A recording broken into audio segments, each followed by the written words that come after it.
Assalamualaikum warahmatullahi wabarakatuh. Selamat pagi anak-anak semuanya. Baik anak-anak, kita masukin bab 6, yaitu tentang bela negara dalam konteks Negara Kesatuan Republik Indonesia. Tujuan pembelajaran kali ini adalah menganalisis hakikat upaya pembelaan negara dalam kehidupan bermasyarakat, berbangsa, dan bernegara, menghargai perjuangan para pejuang bangsa dalam mempertahankan NKRI, memahami ancaman terhadap keutuhan NKRI.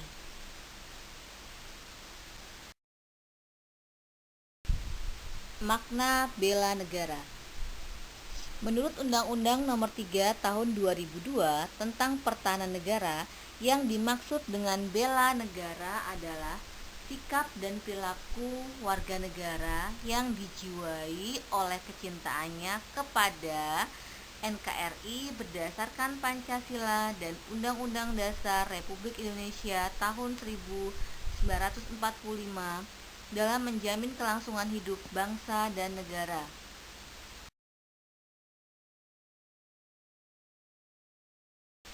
Peraturan perundang-undangan yang mengatur tentang bela negara. Satu adalah Undang-Undang Dasar Negara Republik Indonesia tahun 1945. Pasal 27 ayat 3, Pasal 30 ayat 1, Pasal 30 ayat 2, Pasal 30 ayat 3, Pasal 30 ayat 4, dan Pasal 30 ayat 5. Baik anak-anak, selanjutnya yang kedua, Ketetapan MPR. Ketetapan MPR RI nomor 4 MPR tahun 2000 tentang pemisahan TNI dan Kepolisian NKRI. Fungsi dan peran TNI adalah alat negara yang berperan dalam pertahanan negara, sedangkan Kepolisian Negara Republik Indonesia adalah alat negara yang berperan dalam memelihara keamanan.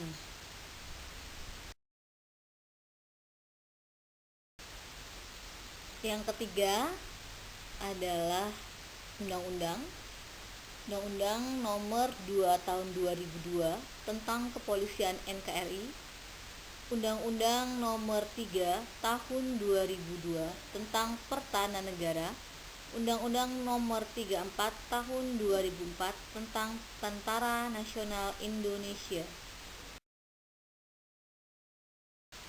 Baik anak-anak, kita lanjutkan kembali perjuangan mempertahankan Negara Kesatuan Republik Indonesia. Berikut sejumlah perjuangan fisik yang dilakukan dalam rangka mempertahankan Negara Kesatuan Republik Indonesia.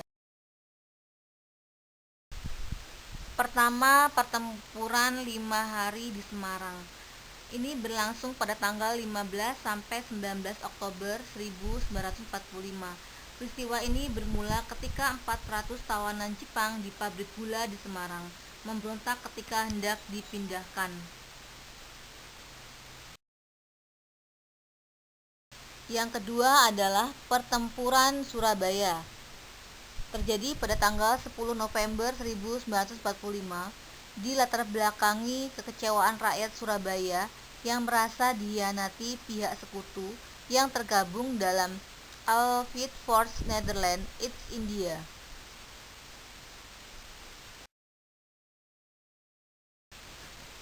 Selanjutnya yang ketiga adalah Pertempuran Ambarawa. Pertempuran Ambarawa menjadi saksi kemampuan Tentara Keamanan Rakyat (TKR) yang dipimpin Kolonel Sudirman memukul mundur pasukan sekutu yang dipimpin Brigjen Bethel.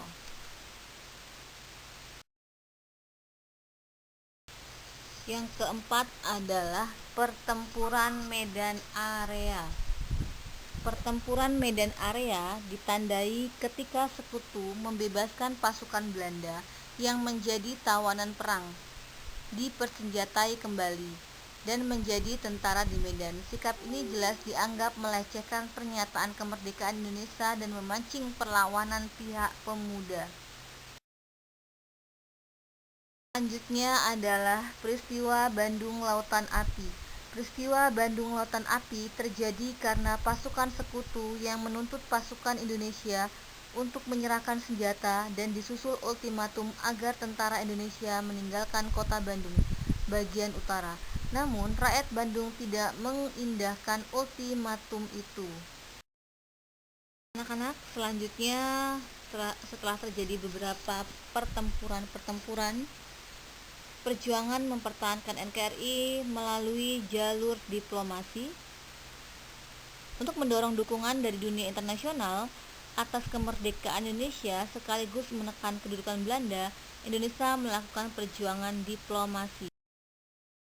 Perundingan Ligarjati terjadi pada tanggal 10 November 1946. Hasil perundingan Ligarjati mengundang dukungan dan tantangan di dalam negeri Indonesia. Meskipun demikian, perundingan ini berhasil mengundang simpati internasional. Perundingan Renville. Melalui KTN, pemerintah RI dan Belanda mengadakan perundingan Renville pada tanggal 17 Januari 1948. Perundingan dilakukan di atas kapal perang Amerika Serikat yang sedang berlabuh di Jakarta. Perundingan Romroyen. Ketegangan Indonesia dan Belanda semakin memuncak sesudah perundingan Renville. Kemudian diadakan perundingan Romroyen pada tanggal 14 April 1949 di Hotel des Indes Jakarta. Selanjutnya yang terakhir adalah Konferensi Meja Bundar. Konferensi Meja Bundar berlangsung di Den Haag antara 23 Agustus sampai 2 November 1948. Konferensi Meja Bundar menghasilkan sejumlah persetujuan.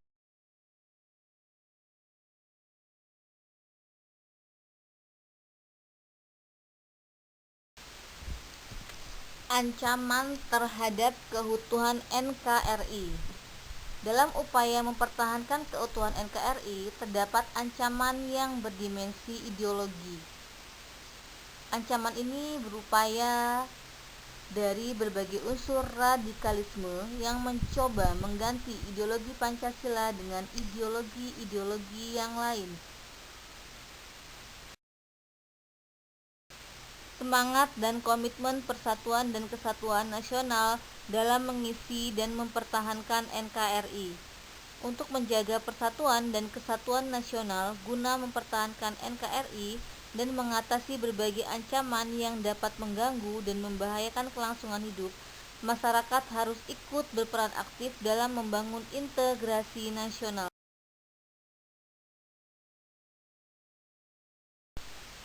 Peran serta yang dapat dilakukan antara lain sebagai berikut. 1. Menjaga wilayah dan kekayaan tanah air Indonesia. 2. Menciptakan ketahanan nasional. 3. Menghormati perbedaan suku, budaya, agama, dan warna kulit.